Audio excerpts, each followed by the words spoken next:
Kaya kami neto nagluluto. Pero sabi niya hindi na. Kasi gigising na lang daw siya na nagluluto na ako. Na parang ganyan daw. Ang dami naman nangyari sa paglulutong to. Kaya tara na. Tapusin na nga natin tong pagluluto ng kare-kare. Na malambot na nga tong baka. Kaya naman sinalin ko na nga tong pinagkuluan na sabaw. Para nga mas maging malasa nga tong niluluto natin. Na naglagay na rin ako ng peanut butter. Para mas maging malapot nga to. Na ang bango na nga mga guys. Na excited na tong kasama ko. Kaya naman pinataste test ko na. Para makapag-plating na nga tayo.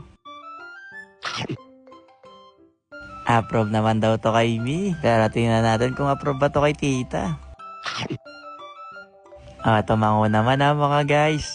Ay, ibig sabihin nun, masarap daw. Ay, ano masarap? Basta tara na. I-plating na natin to. At nang ma-finish look na nga natin tong naluto nating kare-kare. Naambango na nga neto. Mukhang makakarami yata ng kain si Promdis. Kaya wala muna siguro magda-diet ngayon, no? Ako po kung ganito siguro yung ulam. Kahit ako di siguro ako magda-diet.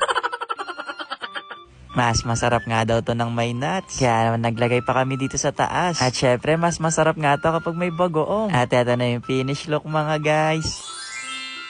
Tara na, kain na tayo dyan. Hindi ka pa nga nag-aapunan. Sumabay ka na dito sa amin. Marami pa namang sobra. Kaya tumayo ka na dyan. At makakain na nga tayo dito. Meron din pala kayong prutas dito mga guys. May panghimagas. Kaya naman bago kumain, nagpasalamat muna kami. Na nag-pray. Na sana nagustuhan naman nga nila yung niluto kong kare-kare. Nauna na nga daw magte-taste test si Bunso. Na-approve naman. Kaya naman next na tayo.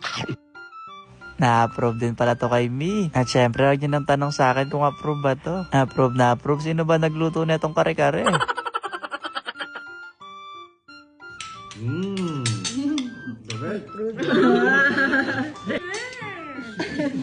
Mga nagustuhan naman nila yung niluto natin dito mga guys. Pati si ate nagustuhan din. Kaya naman tara, kain na tayo mga guys. Ayun lang. Bye-bye!